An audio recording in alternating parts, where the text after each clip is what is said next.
Сәлеметсіңдер ме, балалар?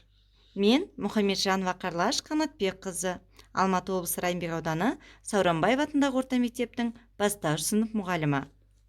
Бүгінгі сабағымыз 3-ші сыныптың қазақ тілі 24-ші сабақ. Балалар, бүгінгі сабағымыз қызықты болу үшін сабағымыздың тақырыбын мен сендерге жұмбақ етіп ұсынғым келіп тұр. Ендеше суреттегі зат атауларына ортақ дыбысты атап көріңдерші.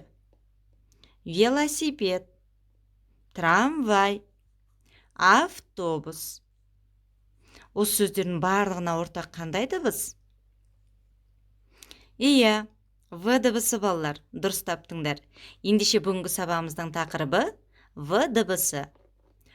Оқу мақсаты В әріптері бар сөздерді сауатты жазу. Ендеше сендер бүгінгі сабақтан В дыбысы туралы білімдеріңді пысықтап, толықтырасыңдар. В әрпі бар сөздерге дыбыстық талдау жасай отырып, сауатты жазуды үйренесіңдер. Ендеше балалар, 20-ші жаттығуға назар аударайық. Оқулығымыздың 51-ші беті. Мәтінді оқы дейді. Ал балалар, мұқият мәтінді оқып шығыңдар.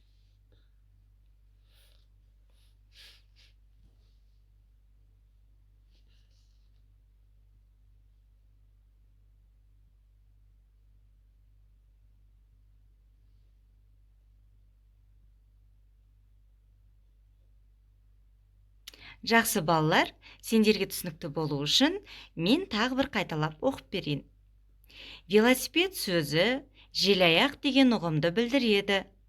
Оның түрлері көп. Автомобильдің жүк салғышына сыйып кететін шағын немесе жиналмалы велосипедтер бар. Оларды жолаушылар өзімен бірге трамвай, автобусқа алып кіре береді.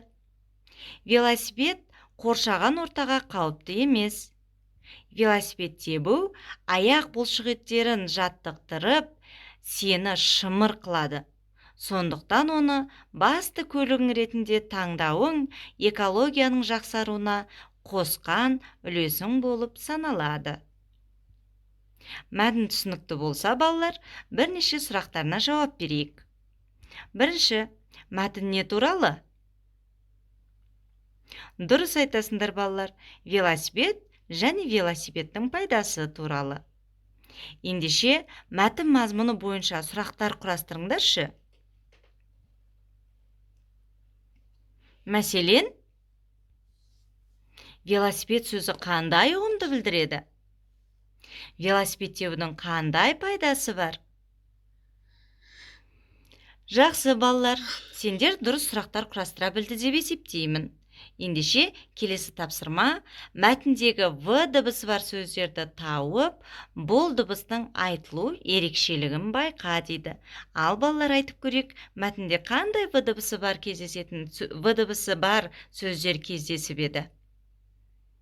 Велосипед, дұрыс.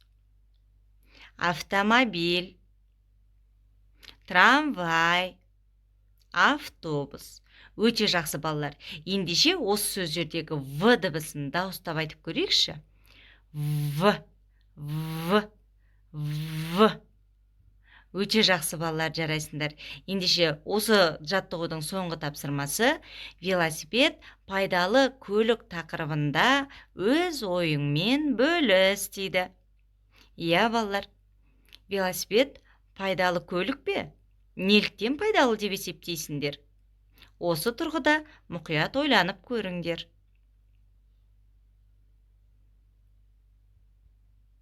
Жақсы балалар, ендеше ережені мұқият есімізге сақтаймыз. В дыбысы. В дыбысы дауыссыз, ұяң дыбыс. В дыбысы сөздің барлық буында кездесе береді.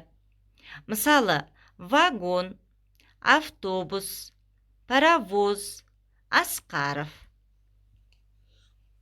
Ендеше балалар, алған білімімізді тексеріп көрейік. Ол үшін 22-ші жаттығуға назар аударамыз. Көп нүктенің орнына тиісті әріптерді қойып, сөйлемдерді көшіріп жаз. Ал ендеше бірінші сөйлемді оқиық қанекей. Мен мектепте мектепке автобуспен барамын. Қажетті дыбысты қояйық, балалар. Екінші. Қыздар волейбол ойнады.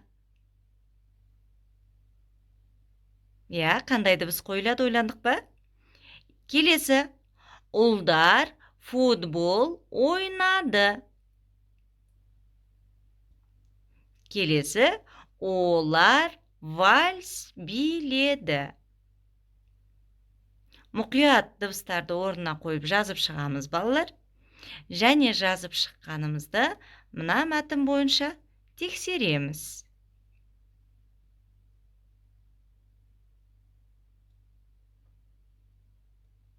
Ендеше, балалар, сабақты қорытындылайық. Сендерге шығармашылық тапсырма.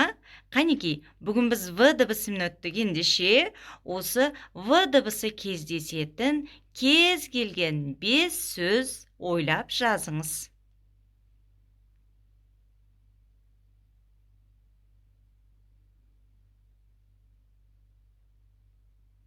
Ендеше үйге тапсырма, балалар, 51-ші беттегі 21-ші жаттығуды орындаймыз.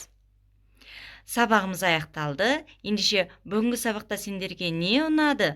Түсініксіз мәселелер болды ма? Осы сұрақтар төңірегінде ойланып, мұғалімдеріңізге кері байланыс